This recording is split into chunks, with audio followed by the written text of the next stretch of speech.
Fenomena tuyul sudah menjadi cerita yang banyak beredar di masyarakat Indonesia. Makhluk yang katanya bisa mencuri dan mengambil uang di rumah-rumah ini dipercaya merupakan makhluk yang benar adanya, bukan sekedar hayalan atau mitos. Bahkan banyak pihak yang mengklaim bisa dan sudah menangkap tuyul tersebut dengan perantara media seperti botol dan sejenisnya. Lalu, bagaimana kebenaran tentang hal itu?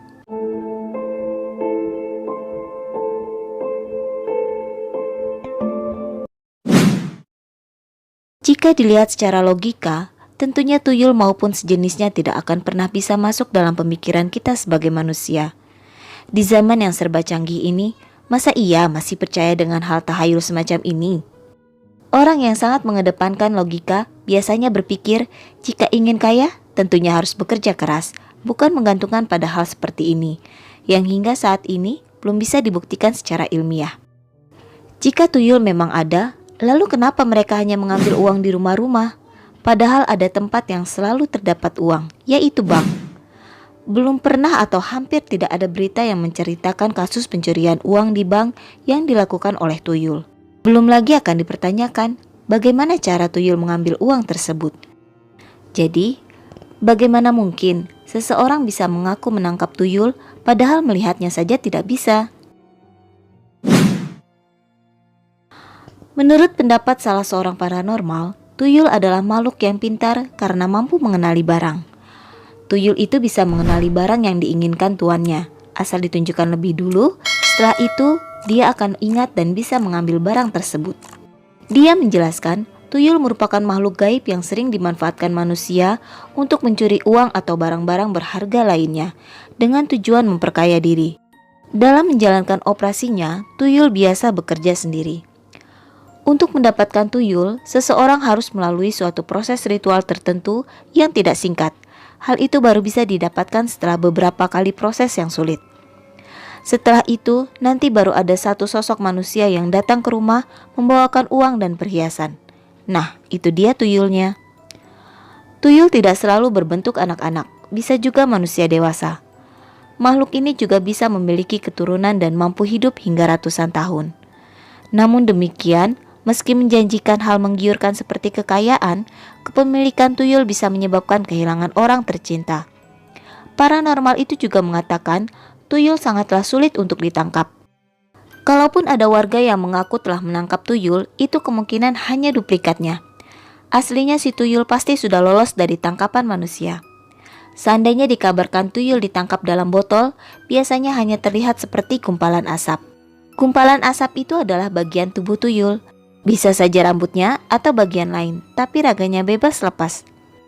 Selain itu, upaya pencegahan aksi tuyul biasanya menggunakan bawang merah dan rambut yang disisipkan di barang berharga. Lalu apakah benar ketika tertangkap tuyul akan mengaku siapa tuannya? Menurut sang paranormal, hal itu sepertinya tidak mungkin jika si tuyul memberitahu siapa tuannya. Berdasarkan pandangannya, pemilik tuyul hanya akan merasakan rasa sakit sama yang diderita jika tuyul tersebut dilukai manusia. Dari situ baru bisa terlihat siapa pemiliknya alias tuannya. Menurut salah satu ustadz, menangkap tuyul itu dan memintanya mengembalikan apa yang dicuri merupakan hal yang hampir tidak mungkin bisa dilakukan. Kecuali jika si jin menjelma menjadi makhluk yang bisa dipegang manusia. Itu pun belum tentu bisa mengembalikan apa yang dicuri, kecuali si jin bersedia mengembalikannya. Namun terkadang ada orang yang berusaha mencari jalan pintas. Dia menyewa paranormal agar bisa menangkap tuyul itu. Usaha semacam ini sebaiknya tidak dilakukan, karena rumahnya malah akan menjadi praktik perdukunan. Karena bisa dipastikan, yang dilakukan oleh paranormal itu adalah dengan meminta bantuan kepada jin atau mempraktikkan ilmu sihir. Sehingga kehadiran paranormal ini yang kadang mengaku seorang ustadz malah akan menjadi masalah baru di rumah orang tersebut. Jadinya malah akan mendapat musibah 2 kali, dan yang kedua ini malah lebih besar. Untuk itu, sekali lagi, sebaiknya jangan undang mereka yang mengaku sebagai paranormal yang bisa melihat dan menangkap tuyul ini. Terlebih bisa jadi yang mereka lakukan hanyalah kedustaan. Mereka berpura-pura memasukkan sesuatu ke dalam botol dan ngakunya itu tuyul yang sudah ditangkap. Padahal aslinya hanyalah tipuan mata, seolah-olah terlihat bentuk tuyul seperti yang banyak digambarkan masyarakat. Jadi dari masing-masing pendapat tersebut, semuanya memiliki sudut pandang masing-masing. Yang jika diambil benang merahnya, semuanya memberikan pendapat bahwa tuyul tidaklah mudah untuk ditangkap seperti dalam cerita dan berita yang beredar. Karena seandainya memang ada, tuyul merupakan hal gaib yang tidak mungkin bisa diperlakukan seperti benda yang terlihat oleh kasat mata.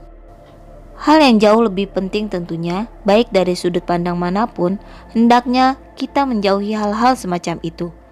Sejatinya jika ingin kaya raya, sebaiknya dilakukan dengan cara yang wajar, yaitu dengan bekerja keras, dibarengi dengan doa kepada Tuhan Yang Maha Esa. Semoga cerita ini bisa menjadi pelajaran buat kita semua ya. Sampai jumpa.